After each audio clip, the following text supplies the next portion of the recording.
Hi friends, ನಾನಿವತ್ತು ಸಿಂಪಲ್ಲಾಗಿ ಒಂದು ಹೀರೆಕಾಯಿ ಪಲ್ಯ ಮಾಡ್ಕೊಳ್ಳೋದು ಹೇಗೆ ಅಂದ್ಬಿಟ್ಟು ತೋರಿಸ್ಕೊಡ್ತಾ ಇದ್ದೀನಿ.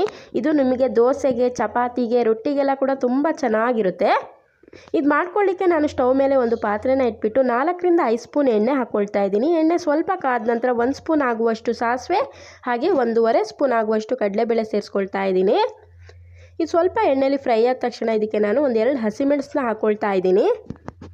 ಹಾಗೆಯೇ ಒಂದು ಅರ್ಧ ಈರುಳ್ಳಿನ ಚಿಕ್ಕದಾಗಿ ಕಟ್ ಮಾಡಿ ಹಾಕ್ಕೊಂಡಿದ್ದೀನಿ. ಈರುಳ್ಳಿ ಸ್ವಲ್ಪ ಕಲರ್ ಚೇಂಜ್ ಆದ ತಕ್ಷಣ ಇದಕ್ಕೆ ಸ್ವಲ್ಪ ಕರಿಬೇವಿನ ಎಲೆ ಕೂಡ ಹಾಕ್ಕೊಳ್ತಾ ಇದ್ದೀನಿ. ಹಾಗೆಯೇ ಒಂದು ದೊಡ್ಡ ಟೊಮೆಟೊನ ಚಿಕ್ಕದಾಗಿ ಕಟ್ ಮಾಡಿ ಹಾಕ್ಕೊಳ್ತಾ ಇದ್ದೀನಿ. ಇದು ಕೂಡ ಸ್ವಲ್ಪ ಸಾಫ್ಟಾಗಿ ಬೇಯಬೇಕು. ಇವಾಗ ಇದಕ್ಕೆ ನಾನು 1 ಸ್ಪೂನ್ ಆಗುವಷ್ಟು ಅರಿಶಿನ ಪೌಡ್ರನ್ನ ಹಾಕ್ಕೊಳ್ತಾ ಇದ್ದೀನಿ. ಹಾಗೆಯೇ ರುಚಿಗೆ ತಕ್ಕಷ್ಟು ಉಪ್ಪನ್ನು ಕೂಡ ಸೇರಿಸ್ಕೊಳ್ತಾ ಇದ್ದೀನಿ. ಇವೆರಡು ಸೇರಿಸ್ಬಿಟ್ಟು ಚೆನ್ನಾಗಿ ಒಂದ್ಸರಿ ಮಿಕ್ಸ್ ಮಾಡಿಬಿಟ್ಟು ನಾನಿವಾಗ ಮುಚ್ಚಳ ಮುಚ್ಚಿಬಿಟ್ಟು ಒಂದು 5ರಿಂದ 10 ನಿಮಿಷ ಬೇಯಿಸ್ಕೊಳ್ತಾ ಇದ್ದೀನಿ. ಇವಾಗ ಟೊಮೊಟೊ ಈರುಳ್ಳಿ ಕೂಡ ಎರಡೂ ಚೆನ್ನಾಗಿ ಬೆಂದಿದೆ, ಸಾಫ್ಟ್ ಆಗಿದೆ.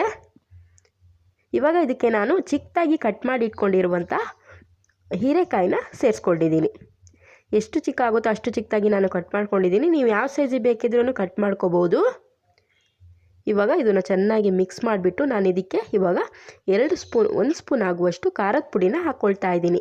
ನೀವೇನಾದರೂ ಖಾರದ ಪುಡಿ ಬೇಡ ಅಂದರೆ ಗ್ರೀನ್ ಚಿಲ್ಲಿನ ಯೂಸ್ ಮಾಡ್ಕೋಬೋದು. ಹಾಗೆ ಗ್ರೀನ್ ಚಿಲ್ಲಿ ಬೇಡ ಅನ್ನೋರು ಖಾರದ ಪುಡಿ ಕೂಡ ಹಾಕ್ಕೊಂಡು ಮಾಡ್ಕೊಳ್ಬೋದು. ಇವಾಗ ಚೆನ್ನಾಗಿ ಮಿಕ್ಸ್ ಮಾಡಿಬಿಟ್ಟು ನಾನು ಇದಕ್ಕೆ ಸ್ವಲ್ಪ ನೀರು ಹಾಕ್ಕೊಳ್ತಾ ಇದ್ದೀನಿ. ಹೀರೆಕಾಯಿ ಟೊಮೊಟೊ ಎಲ್ಲ ಕೂಡ ಸ್ವಲ್ಪ ನೀರು ಬಿಟ್ಕೊಳ್ಳುತ್ತೆ, ನೋಡಿಬಿಟ್ಟು ಹಾಕ್ಕೊಳ್ಳಿ. ನಾನು ಸ್ವಲ್ಪ ನೀರು ಹಾಕ್ಬಿಟ್ಟು ಮುಚ್ಚಳ ಮುಚ್ಚಿಬಿಟ್ಟು ಒಂದು 15 ನಿಮಿಷ ಬೇಯಿಸ್ಕೊಳ್ತಾ ಇದ್ದೀನಿ.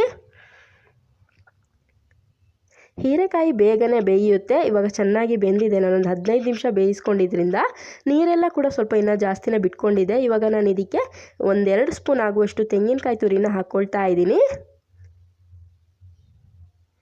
ಹಾಗೆಯೇ ಸ್ವಲ್ಪ ಕೊತ್ತಂಬರಿ ಸೊಪ್ಪನ್ನ ಹಾಕ್ಕೊಳ್ತಾ ಇದ್ದೀನಿ. ಇವಾಗ ಇದನ್ನು ಮಿಕ್ಸ್ ಮಾಡಿಕೊಂಡು ಮತ್ತೆ ಲೋ ಫ್ಲೇಮಲ್ಲಿ ಇಟ್ಕೊಂಡು ಚೆನ್ನಾಗಿ ಬೇಯಿಸ್ಕೋಬೇಕು. ಆವಾಗ ನೀರೆಲ್ಲ ಕೂಡ ಚೆನ್ನಾಗಿ ಡ್ರೈ ಆಗುತ್ತೆ. ನೋಡಿ, ಇವಾಗ ನೀರೆಲ್ಲ ಕೂಡ ಚೆನ್ನಾಗಿ ಡ್ರೈ ಆಗಿ ನಿಮಗೆ ಹೀರೆಕಾಯಿ ಪಲ್ಯ ರೆಡಿಯಾಗಿದೆ. ನೀವು ಒಂದ್ಸರಿ ಈ ಥರ ಟ್ರೈ ಮಾಡಿ ಹೇಗೆ ಬಂತು ಅಂದ್ಬಿಟ್ಟು ನನಗೆ ತಿಳಿಸಿ. ಇದೇನಾದರೂ ನಿಮಗೆ ಇಷ್ಟ ಆದರೆ ನನ್ನ ಚಾನಲ್ನ ಸಬ್ಸ್ಕ್ರೈಬ್ ಮಾಡ್ಕೊಳ್ಳಿ.